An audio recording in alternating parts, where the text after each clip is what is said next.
Jaya Dvaita Chandra Jaya Go Bhakta Vrinda.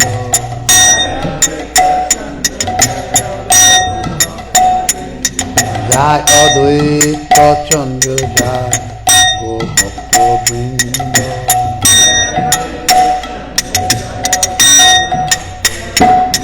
Jaya Jaya Shri Chaitanya Jaya Nityananda.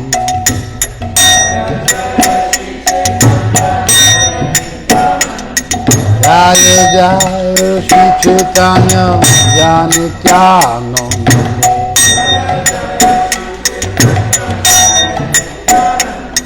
Jaya Dvaita Chandra Jaya Go Bhakta Vrinda. Bolo. Jaya Dvaita Chandra Jaya Go Bhakta Vrinda.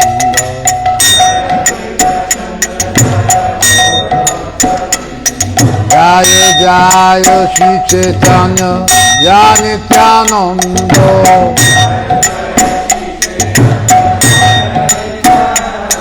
Jaya Jaya Shri Chaitanya Jaya Nityananda.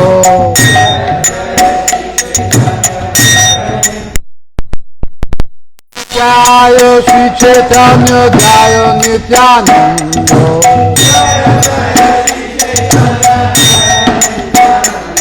Jaya Jaya Shri Chaitanya Jaya Nityananda.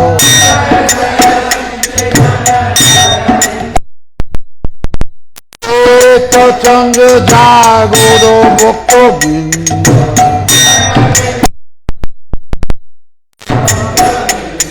Jaya Dvaita Chandra Jaya Guru Bhakta Vrinda.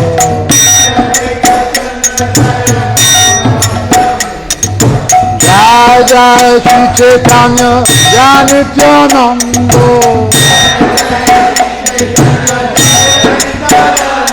Jaya Jaya Shri Chaitanya Jaya Nityananda.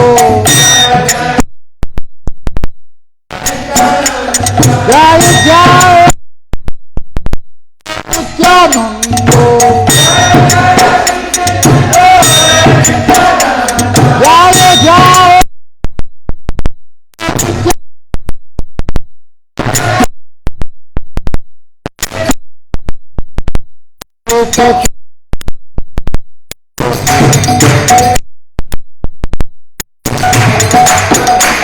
Jaya Dvaita Chandra Jaya Guru Bhakta.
Today is Nityananda Trayodasi.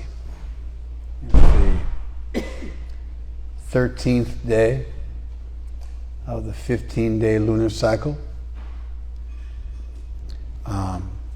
It's a waxing moon.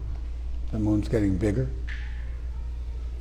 And so 2 days from today will be Purnima, which is the 15th day when the moon becomes full. You can't hear me? Okay. All right. I mean, if you can't hear me, we're in trouble because you're pretty close. Um, can you hear me okay, Pushpa? Yes. All right. All right. I wasn't aware of this. Maybe, 20 years ago or something, I figured this out. But I must have been in my late 20s by the time I realized that the moon gets bigger for 15 days and then it gets smaller for 15 days. And so there is a lunar cycle that many of us may miss out on because of light pollution. We had hey, can you ask them to be quiet? Thank you. We had a power outage a few days back. You got that too, right? Early in the morning, the whole town. Yeah, this was at night, but maybe that was another one. But we had a power outage, maybe about 8 o'clock at night, 3-4 days ago or a week ago, something like that. And it was great. I appreciated the moon. The stars came out. I got a chance to show my daughter the stars in the sky, and it really changes your experience at night when there's no light pollution. So somehow or other, I missed out on this for my entire childhood, and a chunk of my adulthood. I didn't realize that the moon got bigger for 15 days, then you have a full moon, then it gets smaller for 15 days, and you have no moon. How many of you don't know that? Didn't know that? It's kind of weird, isn't it? We all know the 24 hours in a day and 7 days in a week, which is totally arbitrary and kind of biblical or based on polytheism from ancient Rome and Greece, but there's no natural sense in which the earth is on a 7-day cycle. But the 15-day cycle, the fortnight, that's as natural can get. And the 1 month, that's also natural. Somehow, with all the light that we have, probably since the Standard Oil started to cheaply refine kerosene in the mid-1800s and make it cheap for a penny a day you could light homes, we had light pollution going on. Prior to that, everybody went to sleep when the sun went down because it was pitch black and you couldn't see anything. And then when it was a full moon day, it was a big deal. And people would go out and party, and there'd be pagan rituals and stuff like that because it was this amazing phenomenon where one time a month or a couple times a month, you could go out at night and see everybody because it wasn't just, pitch black. Anyway, it's Triodeci. We're just a couple of days off from the full moon day, and our calendar is kept. Who's behind there with the kid? Are you working? I don't think you are, because you're not standing up. All right, I trust you. Go back to what you're doing. Trust you.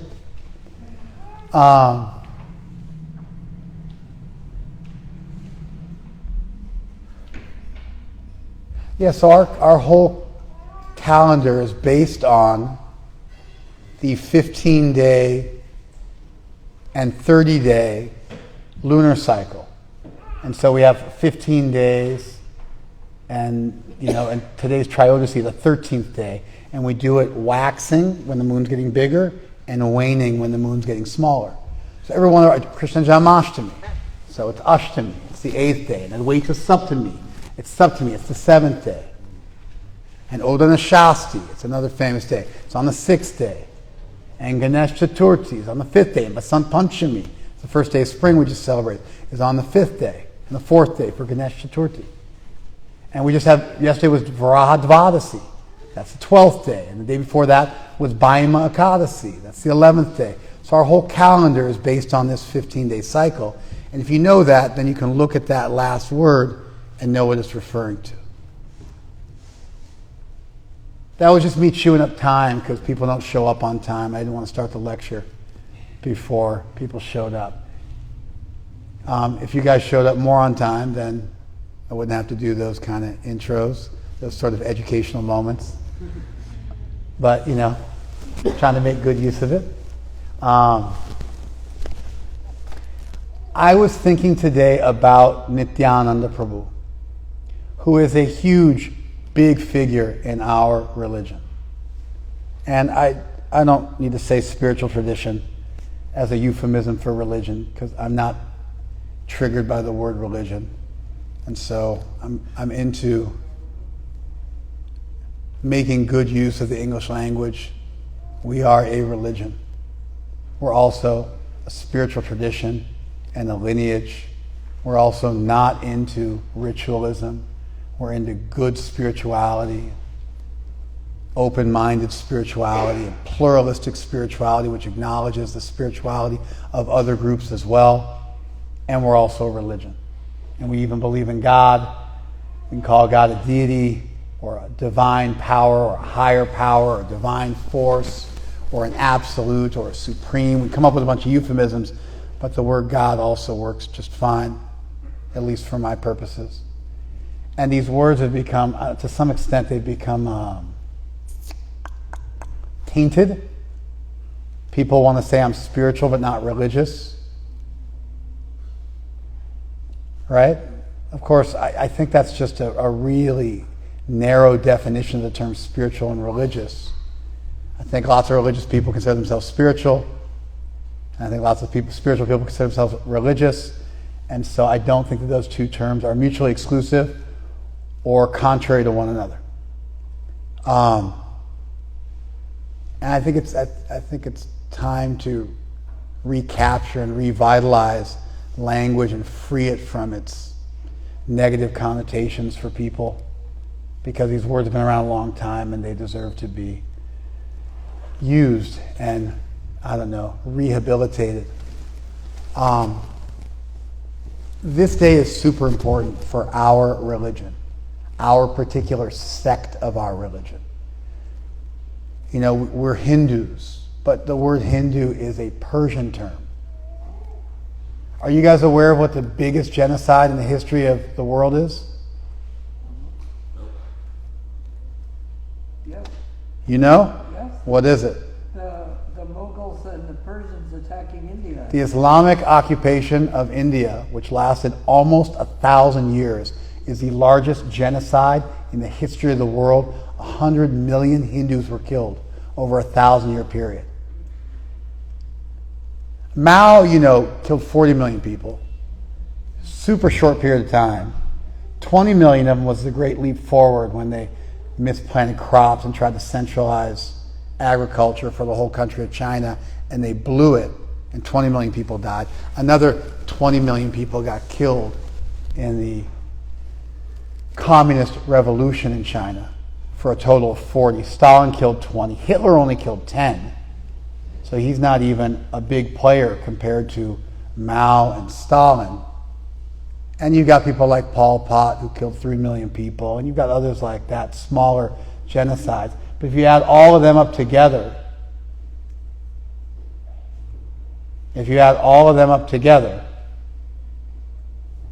and almost double it, you get what the Muslims did in India. And so the word Hindu, being a Persian word, it predates Islam, but being the word chosen by the Muslims to refer to the Hindus that they conquered and subjugated and enslaved for almost a millennia, it's not really that cool of a word.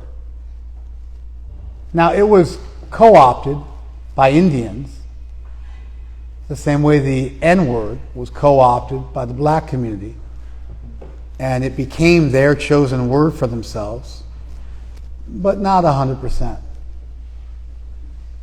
Usually it's amongst somewhat uneducated Hindu people.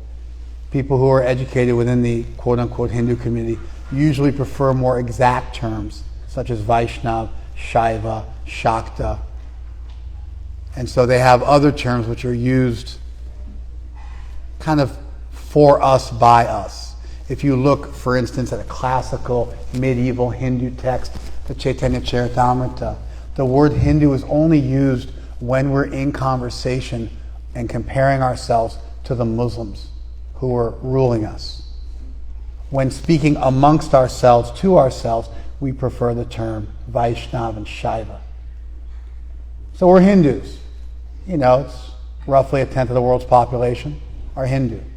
Within the Hindu group, large category, which was the result of Westerners trying to come up with a single term to refer to all the different religions which flourished in ancient India, within that group of Hinduism, there's a much better system of categorization. Vaishnava, Shakta, and Shaiva. Chill out, bro. Keep it cool. Vaishnava, Shaiva, and Shakta. Those are the terms that are preferred by us when discussing our own tradition. And we are from the Vaishnava tradition, which by far is the largest subgroup within the Western Indological term Hinduism, which was borrowed from the Persians. You guys following all this? About 75% of the world's Hindus are Vaishnavas. We're from that group. Then you can divide that up into northern and southern. We're northern. Then within the northern group, there's other sects. We're a Bengali sect, the Gaudiya sect. That's our tradition. Specifically within the various groups of Vaishnavas in Bengal, we are the Chaitanya sect of the Gaudiyas, of the northern Vaishnavas, of the Vaishnavas within Hinduism. And that's how you would locate us. This day today is the day of our particular sect. It is not a larger day on the Hindu or even the Vaishnava calendar. It's our own internal day. In fact, to a large extent, it's not even meant for outsiders. This day is so special to us. It's so sacred to us. It's maybe the most important day of our year, but just for our inner crowd, our inner circle. The big days that get, 500 plus people in the temple, those are days like Janmashtami, what have you. Those days are much more generic. This day is way more special and just for us. So I was thinking, what is it that makes this day special in a way that's intelligible to everybody, in a way that can be appreciated by everybody?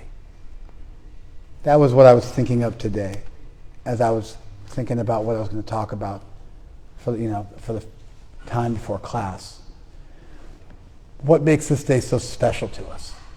Why is this day more special than other days?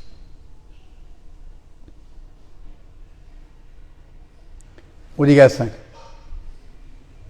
Non-rhetorical. Before you raise your hand or open your mouth, consider that you have to be in our sect and know who Nityananda is to answer this question. It's like if I asked you, I don't know, what does the word satori mean in Japanese? A prerequisite qualification for answering that question is that you know Japanese. If you don't answer. All right. What makes this day special to our sect? Okay, Ryan, what do you got?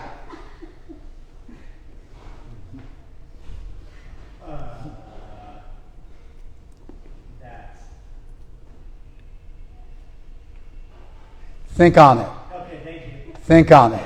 I'm going to come back to you. You're not getting out unscathed. If you don't know the answer to this question, I'm gonna question your membership in our group. Yes.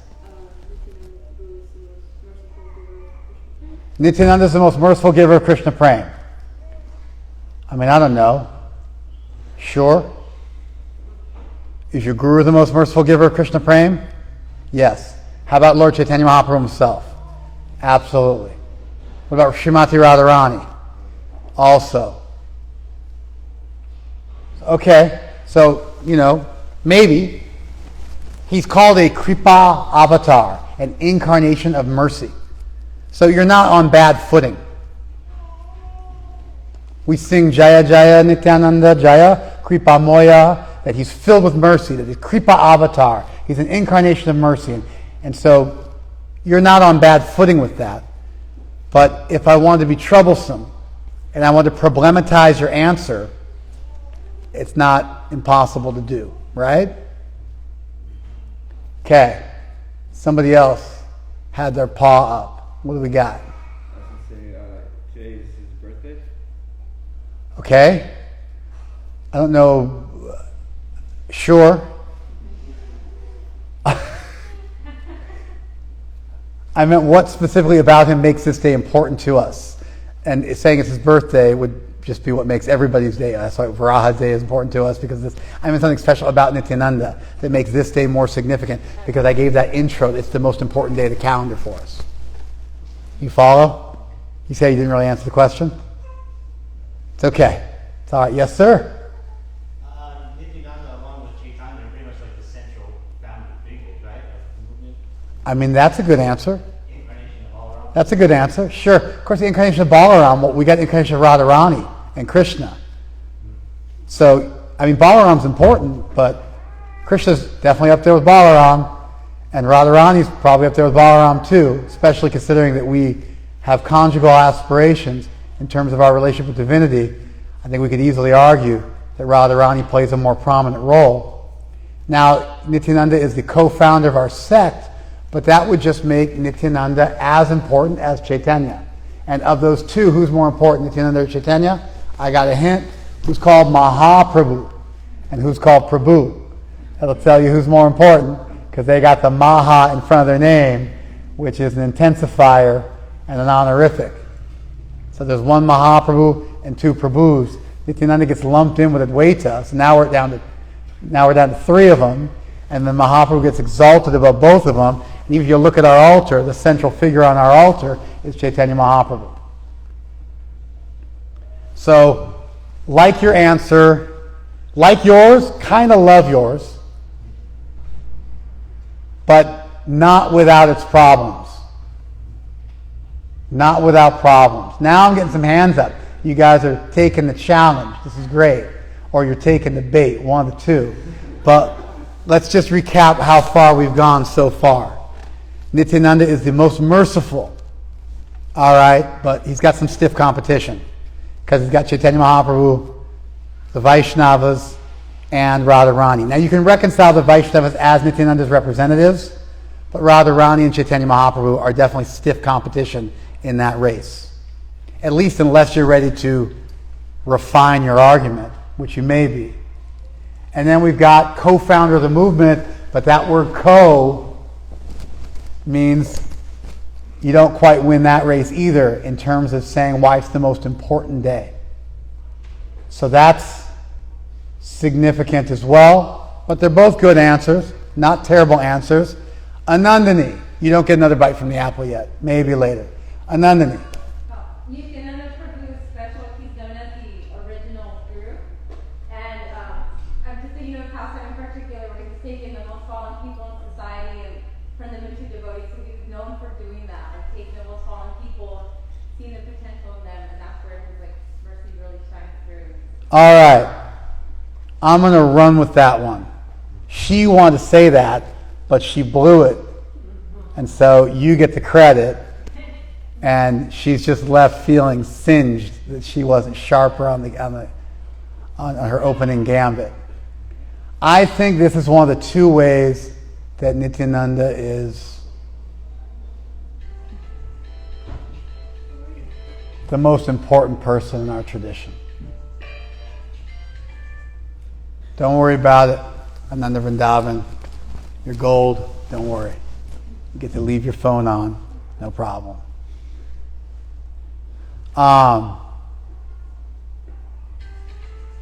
But you should turn it off now.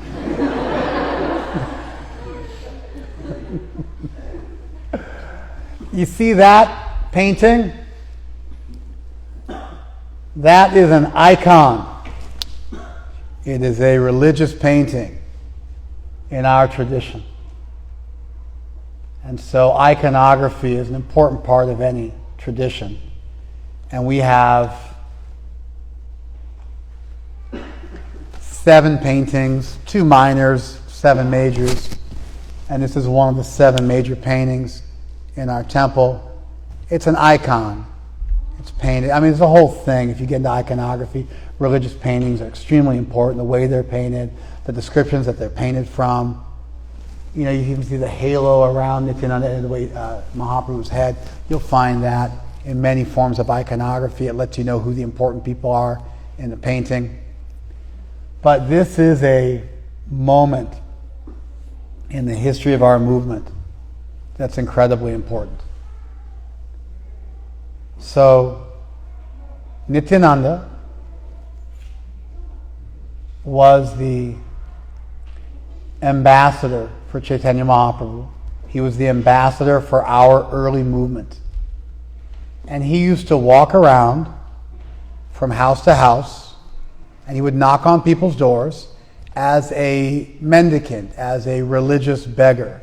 And normally, in India, you do madhukari. Buddhists also do the same thing.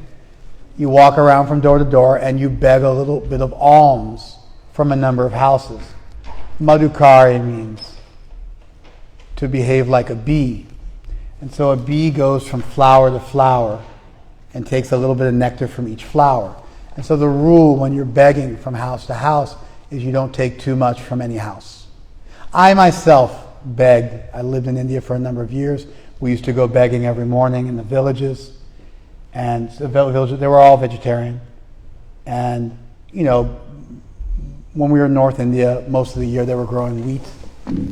And they would grind fresh the wheat that morning. They would have a store of, you know, wheat kernels. They would grind it fresh, and they would make chapatis or rotis, depending on where you were. Sometimes they put chili in them, sometimes not. And they would make them every morning, and that was breakfast. So we would beg in the morning time.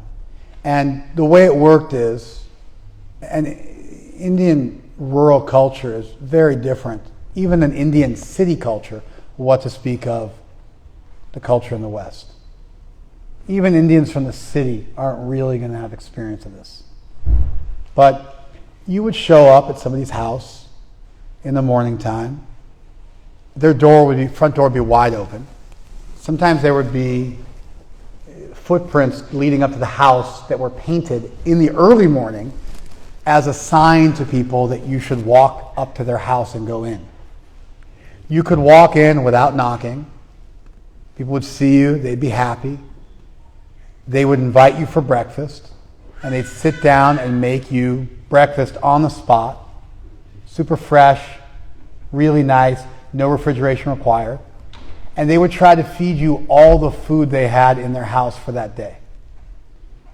So you would grind a certain amount of wheat into flour to make your unleavened bread, and then that would be it. That'd be all that's breakfast. And so they'd always be like, oh yeah, we have more in the back. But they didn't have more in the back. They're lying to you. And they would say, no, we have more. Please take more. And then you would have to say, no, I'm full. And you go and you eat like 1 chapati in each house. And then after 1 chapati, they try and give you more. But you'd have to say, no, I'm not hungry. Your belly's like this much full. But you go to the next house, you beg, you get another one. But each place you go, they don't want you to go anywhere else. And they lie to you and tell you they've got more, even when they don't. And ultimately, they would let you eat the food that would be eaten by their children and the parents, and they would just skip breakfast and wait till lunch. Do you guys follow this? And so that's the game of madhukari, where you go from house to house, and you just beg a little bit. You just take a little bit from each house, like a bee. So Nityananda would go from door to door, but instead of begging for food, he would beg, Bhaja Krishna, Bolo Krishna, Kodo Krishna, Shikha, Krishna Mata, Krishna Pitta, Krishna Dhana Pran. Bhaja Krishna, Bolo Krishna, Kodo Krishna, Shikha, Krishna Mata, Krishna Pitta, Krishna Dhana Pran. Bhaja Krishna, worship Krishna. Bolo Krishna, chant Krishna's name. Kodo Krishna, Shikha. Follow Krishna's shiksha, his instruction. Krishna Mata, Krishna Pitta. Krishna is your mother and your father. Krishna Dhana Pran. Krishna is the wealth of your life. And he would try to convince people to chant and become devotees. And so people would open the door and they would be ready to give food or money. That stuff's easy. Sometimes when we would go door to door, people would offer us their children. They would say, like, our boy will come and become a monk in your order. You take him with you traveling. That happened. We had many people joined our Padayatra like that. We went to a home, we did a program. The parents said, our son has always been religiously minded. He's always wanted to be a devotee. You've come to our home, it's divine arrangement.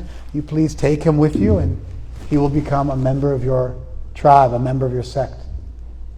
Like, I have a lot of friends who joined the Hare Krishna movement like that. I have a number of friends where we went to pious people's homes, did a program in their home, and they said, our son will go with you and give his life to your mission.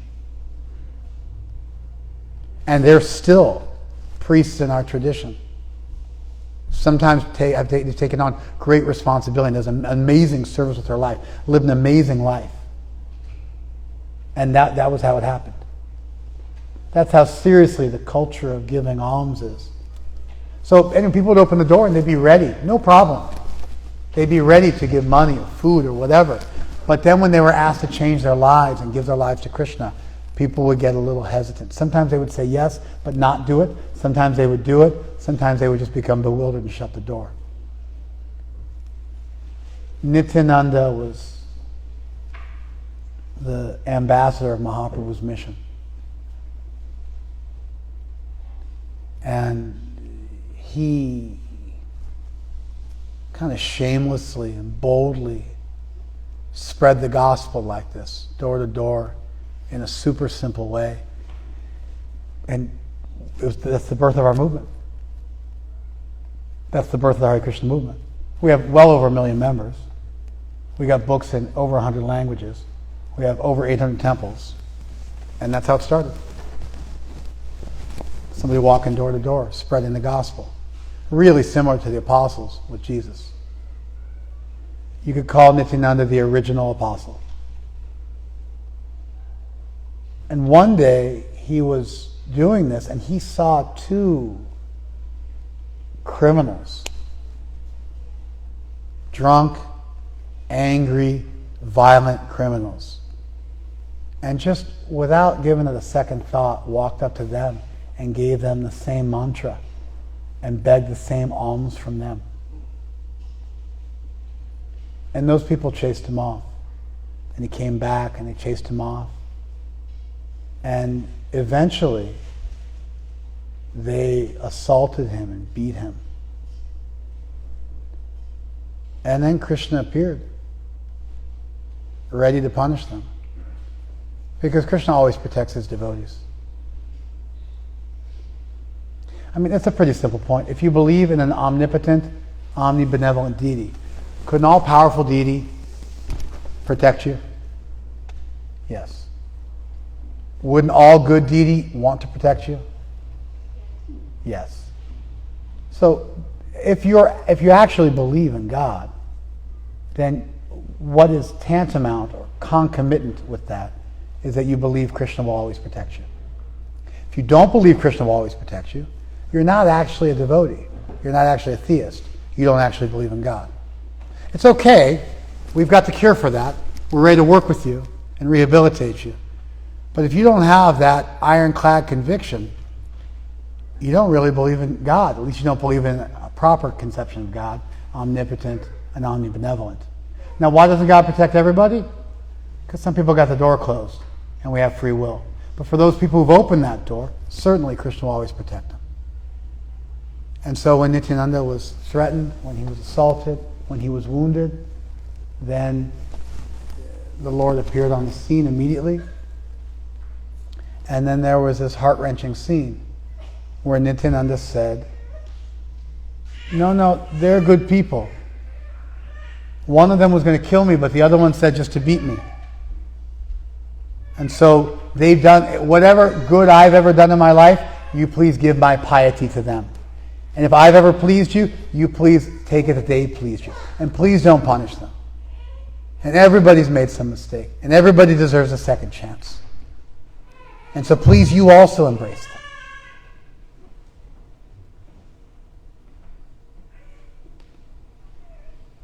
That snapshot in time at the beginning of our movement is immortalized in our iconography, in our minds and hearts.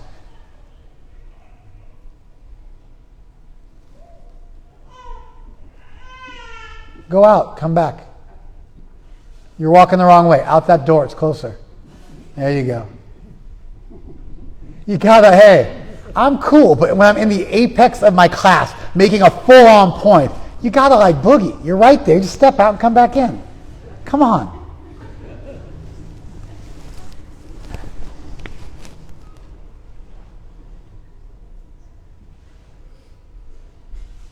That snapshot, that moment in time, where somebody poignantly begged for the Lord to be merciful, forgive people, give everybody a second chance, didn't take something personally, turned the other cheek, took the wounds, didn't break, didn't become selfish, didn't become petty, didn't show their inner atheist, and was truly merciful, prayed for someone else, solicited the Lord to be merciful on behalf of somebody else. That's the birth of the Hare Krishna movement. Everyone has a future. Everyone gets a second chance. No one's too far gone. The devotees, on behalf of the deity, travel this world and make people fortunate. Don't take things personally. Go the extra mile. From their heart, wish well on others. And in this way, they exemplify and extend God's mercy throughout the world. Circumventing justice with mercy. Going against the rule. Picking up the spirit of the law instead of the letter of the law. That's Nityananda Prabhu. In that sense, he's really a Christ-like figure in our movement. And it also speaks to some extent of the universality of that Christ-like figure in the birth of a tradition of grace. In the what do I want to say? The spreading of a tradition of grace. The spreading of a tradition of bhakti.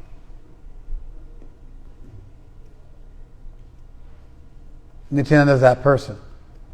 Mahaprabhu wasn't that person.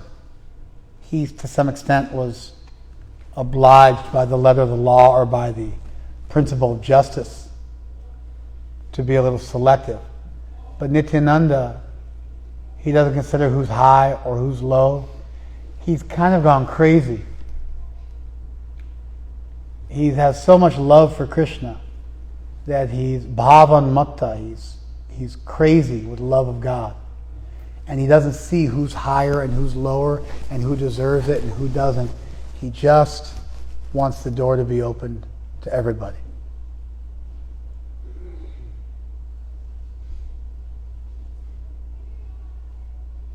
That's Nityananda. Radharani might have that sentiment, but she's more internal. It's more the ecstasy of the divine. She's more in the internal world.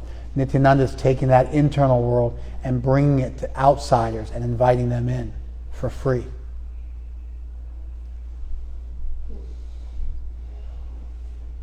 All you need is faith. All you need is and faith means you just need to try it. You need to have enough interest in the hypothesis to give it a sincere shot.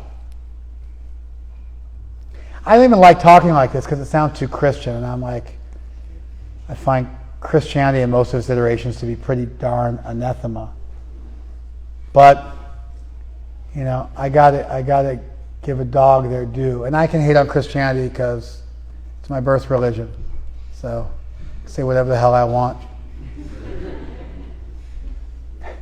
I put my time in. you got to give a dog their due. And I have to acknowledge at this point about grace, about bhakti, about the ramifications of an all-good deity and the doors that opens in perpetuity for all people, in all places, at all times. And no one's ever out. No one's ever truly out. If there is a hell, the doors to hell are locked from the inside, never from the outside. No one's condemned, ever.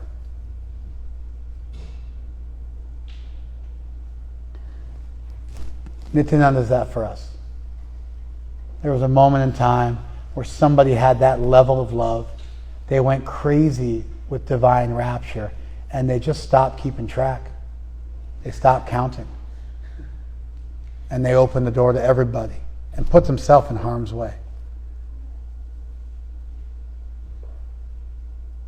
In that sense, Nityananda is our savior. He's also our role model. He's also our role model, and those are the footsteps that we have to follow in.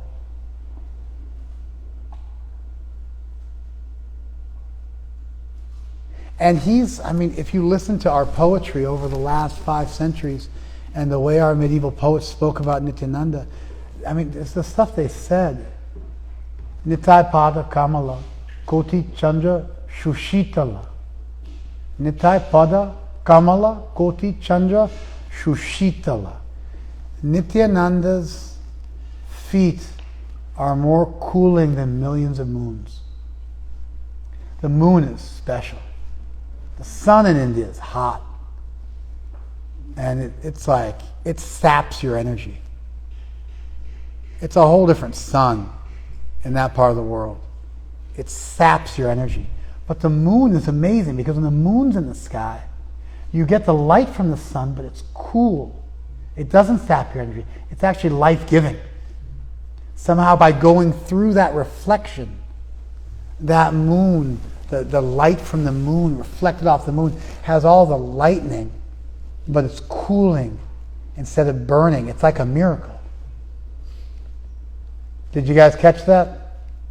That whole moonlight thing in the beginning wasn't just tangential. Nitya charana satya, tar sebaka nitya. Nitya is real. His mercy is real.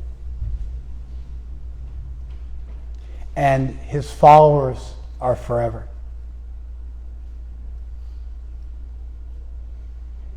It's like there's this sense in which our tradition is saying to us, this is a real thing. You can experience this now.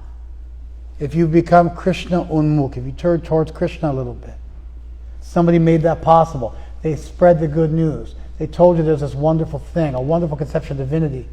There's this wonderful ideal, the ideal of bhakti, the idea that God's available for the price of a song. That Krishna's in your heart. He's stowed away in your heart. He never left you. He's with you even now. You just got to turn towards him a little bit, and miracles happen. It doesn't cost anything. It's free. Just cry out. Ask for mercy. It's there. It's waiting. Krishna's got no other business than to be kind to you. He's just waiting for a favorable breeze for you to turn a little bit in his direction. That's the promise of bhakti. It's a global phenomenon that you find cropping up in different religions. The natural ramifications of an all-good and all-powerful deity. That the door is always open, that he's always available, and that miracles are just around the corner. But for that to happen, somebody has to intercede and get in harm's way and get in between you and your illusion and offer you another way and convince you and excite you that there's another possibility.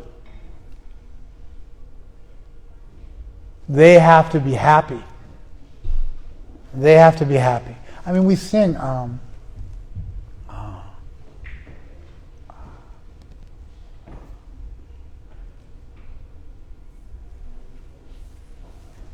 Doya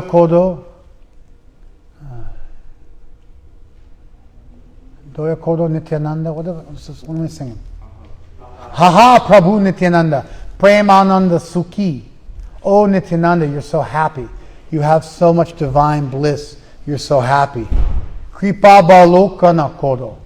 Give me your glance of mercy. Ami Bodo Duki. I'm not happy. I'm sad. I want to be happy like you. Give me your glance of mercy. We talk about the Simhavalokan, the lion glance is spoken about. Kings glance over their kingdom like a lion, Simhavalokan. But Nityananda is Kripavalokan. He has a glance of mercy.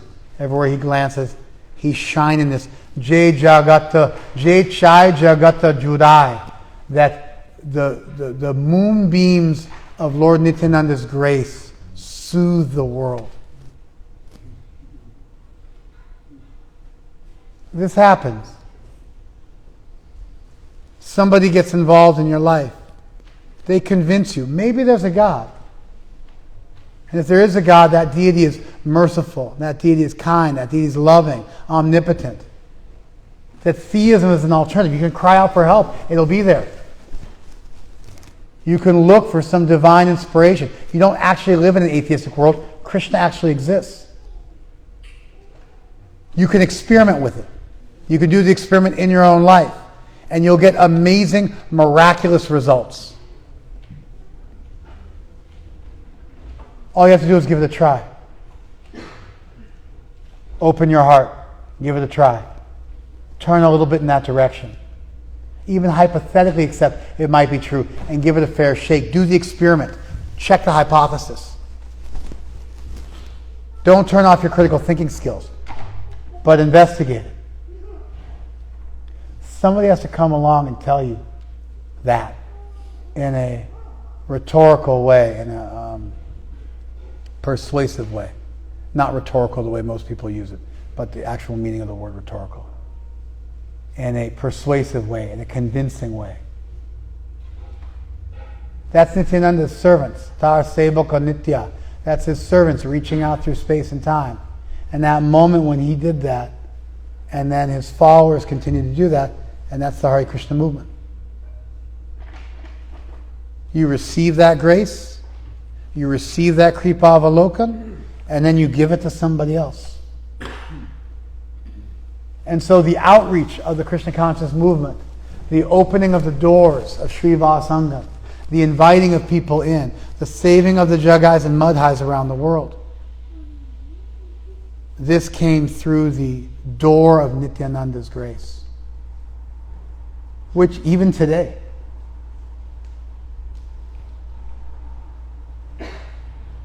is still tangible and palpable. Devotees in our tradition, they receive mercy from that person who got in harm's way to turn them towards Krishna. And then as they develop their spirituality, they realize that that was Krishna reaching out. Lord Chaitanya reached out to them through Nityananda Prabhu, through his servants, through space and time, even in their life today.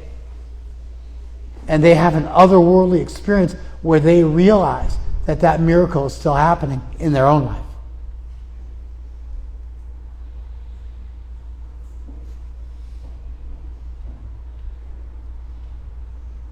And they become overwhelmed with gratitude. And then that gratitude extends to others. In perpetuity.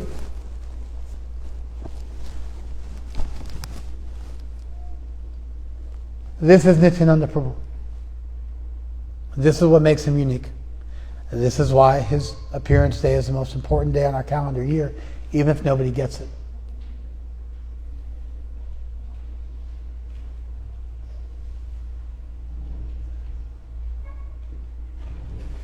There's another part which generally we don't talk about. But it's also there. That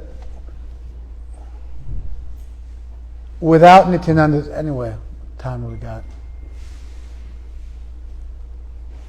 The other part of our tradition is that Nityananda, we don't worship Chaitanya Mahaprabhu alone. We worship Gaura Nitai together. Just like we worship Radha and Krishna together, we worship Gaura Nitai together. Nityananda is an indispensable part of Mahaprabhu's mercy, just the same way that Radharani is an indispensable part of Krishna's mercy. We have a dual conception of divinity, and that dual conception is Nityananda and Chaitanya. And without Nityananda's mercy, Radha Krishna paite nai. You won't get Radha and Krishna. You must take the blessings of Nityananda, then only will you be able to understand Yugala Kishore, the divine couple. Only then will you be able to achieve Radha and Krishna's mercy. So not only is Nityananda required to rescue you from your debauchery or your ego or your forgetfulness of the divine or your absorption in material happiness, samsara sukhi, and not only is he required for that first installment, but additionally Nityananda is required to turn you towards Vrindavan, to turn you towards Radha and Krishna, to turn you towards an intimate relationship with the divine. Somehow or other, his mercy is required as a precursor to Chaitanya Mahaprabhu's mercy, because Mahaprabhu was absorbed in relishing the mood and sentiments of Srimati Radharani. Mahaprabhu was absorbed in divine rapture. But Nityananda, somehow or other, his absorption is in mercy. And he's just wholeheartedly involved in elevating people through mercy. Shh. Let me say that again. And you might not follow this. This is the part that's meant for people in our sect. So if you're not in our sect, if I do my job right, you won't follow it. But if you are in our sect and I do my job right, you will follow this. We don't worship Chaitanya Mahaprabhu. We worship Gaur Nitai, just like we never worship Krishna. We always worship Radha Krishna. Nityananda, in that sense, is like a Shakti of Chaitanya Mahaprabhu. He's an essential element of the complete picture of Mahaprabhu. And to have faith in one without the other is Ardha Kukuti Nyaya, half-hand logic. You want the egg, but you don't want to feed the chicken, and so you cut off its head, and you wind up with nothing. Of course, we don't eat eggs, so this is a golden egg. We're talking about the goose that laid the golden egg, not real eggs. But Nityananda is required. And Nityananda, because he is so filled with mercy, because he's not so enraptured in divine love the way Mahaprabhu is in the mood of Srimati Radharani, he's just even less judgmental than Chaitanya Mahaprabhu. Mahaprabhu has some standard. Nityananda has none. Everybody gets it from Nityananda. Mahaprabhu has some requirement, or he's in so much divine love that you may happen to get it. But Nityananda somehow or other is wholly enveloped in giving that mercy to others. He's the shelter of the jiva. We're his children. And so somehow that connection continues, even in this material world. And he doesn't get lost in divine rapture to the point that he's not completely merciful. And so we say Mahaprabhu is merciful to everybody, but then we say, unless you offend Nityananda, unless you don't accept Nityananda, unless you don't get the grace of Nityananda, then you don't get the mercy of Mahaprabhu. Our poets are clear on this point. And so you might think, oh no, Mahaprabhu is like that also. He's fully merciful too. But it's not actually exactly true. Because we get these precursor verses about Nityananda. And we get these verses challenging us, don't accept one brother and reject the other. You must accept both of them. So it's this phenomenal package where on one hand Nityananda is required to forgive you for your offenses. We're all like a bunch of jugeyes and mudhais. We all need someone to turn us towards grace. And Nityananda is that Kripa avatar. He has that Kripa avalokan, that glance of mercy. He's the incarnation. He's Kripa Moya. He's filled with mercy. He's an incarnation of mercy. He doesn't see who's higher or lower. And he gives that glance of mercy to everybody. And he's there at the beginning of your spiritual life to just make you a little bit favorable towards divinity. And then you can go through the course of your spiritual life, and you also find he's there giving you entrance into Radha Krishna Leela, into that aspect of Mahaprabhu's grace, into that aspect of the six Goswamis. Krishnadas Kaviraj, the writer of Chaitanya Charitamrita, says it's Nityananda's grace that he got Rupa Sanatan Ashroy. Because Nityananda is Kripa Moy, therefore I got Rupa Sanatan Ashroy. I got the shelter of Rupa Sanatan because of the mercy of Nityananda. Nityananda actually sent Krishnadas Kaviraj to Vrindavan. Narottam says, you'll never get Radha Krishna without Nityananda's grace. Our tradition is clear on this point. And so we got him on two sides. On one side, he's responsible for exiting us from the cycle of samsara and material life and our foolishness. And on the other side, he gives us the entrance into Vrindavan.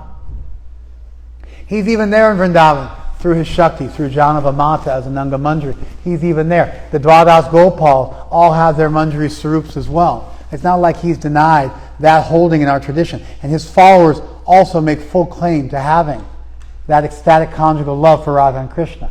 But even if you do see that that is a further evolution, and you have to go to the Goswamis and go to Vrindavan and take shelter of Mahaprabhu in a very particular mood to get that Ujjvala Unata Rasa Swabhakti Shriyam. You have to get that kind of like very, very special sweet love for Mahaprabhu. That still goes through Nityananda. And so somehow he has this miraculous role of being present on both sides of our spiritual life, at the very beginning and as we're bumping the hump and making it towards the end game.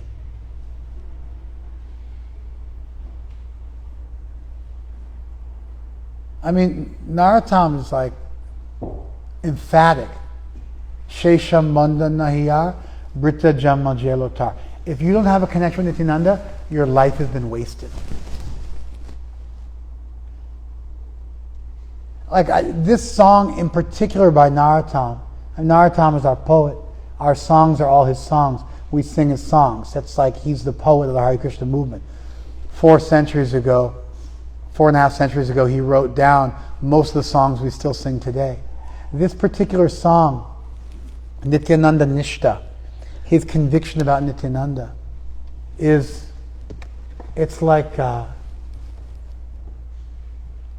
probably, in my opinion, it's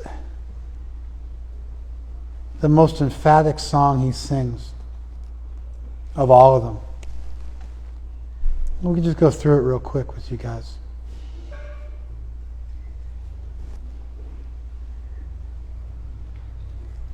And we'll finish with this. Nitai Pada Kamala, Koti Chandra Shushitala. Nitai's lotus feet are cooling like millions of moons. Jai Jagata Jurai.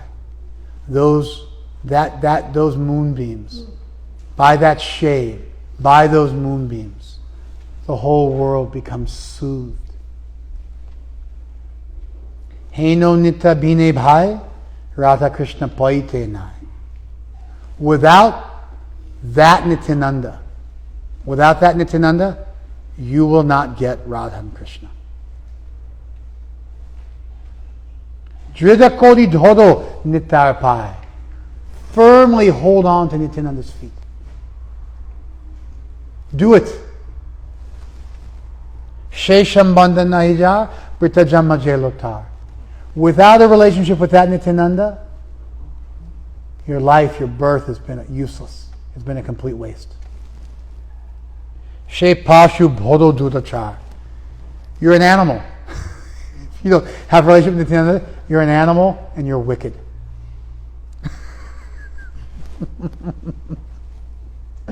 Nitana Bolilo Muke Majilo Samsa Suke Bija Kuleki Kodi Betar. Your education, your aristocracy will not deliver you. If you don't chant the name of Nityananda, you get stuck in material happiness, and whatever assets you have will not deliver you. Ahankar mata hoya nitai pada pashariya asatya satya kodi mani. He's speaking of himself. Out of ego, maddened by my ego, I forgot Nityananda. And I considered falsity to be truth. I embraced materialism. The poet speaking in the first person. Nitaya koduno hobe braja Radha Krishna pabe. When you get the mercy of Nityananda, then you will get Radha Krishna. Dharo nitachara dukani. You please hold on to his two lotus feet. Nitaya charana satya taha sebaka nitya. Nitya is real. This particular line, I've thought about this practically since the day I joined the Hare Krishna movement. I saw this song, and this line has never left me. 33 years, 34 years, this line never left me. Nitya charana satya ta sebaka nitya. It's just, he's just making a straightforward claim. He's saying, this is true. I'm not making this up. There's a person. They loved you impossibly so. Their heart bled for you. You can reach out and connect with them even now. It's a real thing. It's just a straight claim. Religions do this sometimes. When they do it without any philosophy, that's when it gets problematic. But at some point, you want to encourage people to try. Like the water's okay, jump in. You can jump off the cliff, the water's deep enough, you won't break your legs. Look, I'll do it, then you follow me. I'll hold your hand and jump with you. And so, after pacing us and trying to gain our trust and saying, I made the same mistake you made. Asatya satya kodo mani. I thought something that was fake was real. Ahankaya matta nitaya pashariya. I forgot Nityananda because of my ego. I forgot it. I lost sight of this. But the reality is, this is a real thing. Ultimately, I think actually every tradition worth their salt needs to do this at some point. They need to say to people, we have a spiritual practice, we have a tradition. Jump in, try it out for 5 minutes. Don't turn off your critical thinking skills. Let us change your life. We will give you access to some power, to some force, to some miraculous energy which will transform your life and give deep and profound meaning to your life, and you will see God. You'll see it. It won't be theoretical. I don't mean figuratively. But we can give you a glimpse of that world. And so I think that's what's happening here. He's just putting all his cards on the table. Ta sebaka nitya. And his followers are there forever. His mercy is extended through his followers. And you can touch that same tree through those roots that grow out, through those branches that grow out.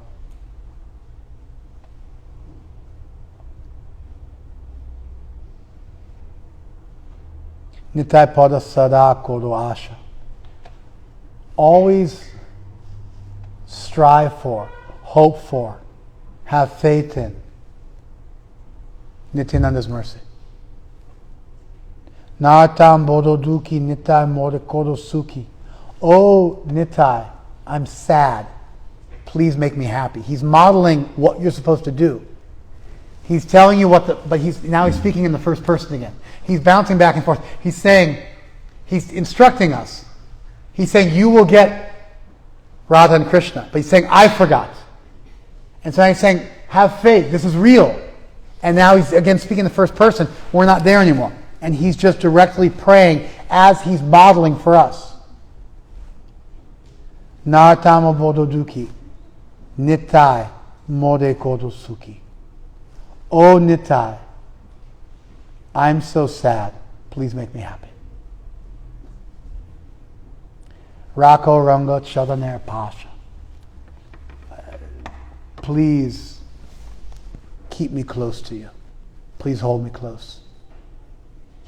Many times in my life, maybe not many, but at least 3 or 4 times in my life, I have been in grave danger. Grave danger. And because I was trained by my elders properly, in those moments when all was lost, I cried out to Nityananda and begged for mercy and was protected. Stuff I don't even talk about because I don't want to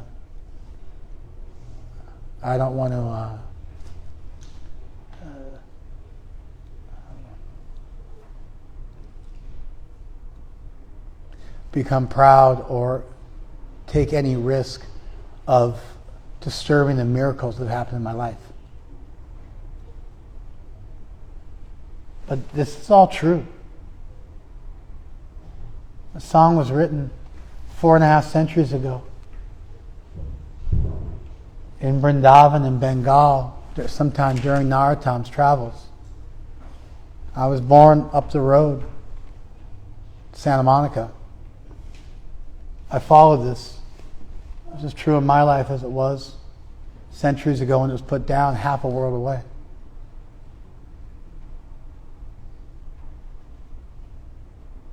I named my first son after Lord Nityananda. He saved me. I felt so grateful. I felt so grateful to Lord Nityananda for saving me. Rakta's name, Rakta Gaur Kaleva, is a name for Nityananda. Has a reddish golden complexion.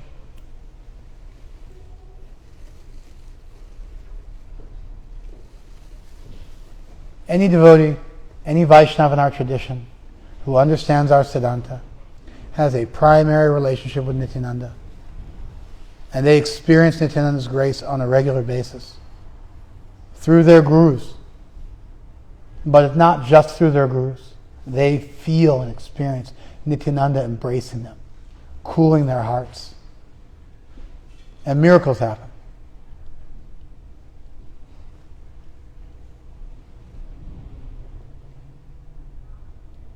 Okay, so let's do some kirtan now, and then we'll take prasad. Thank you very much. Hare Krishna.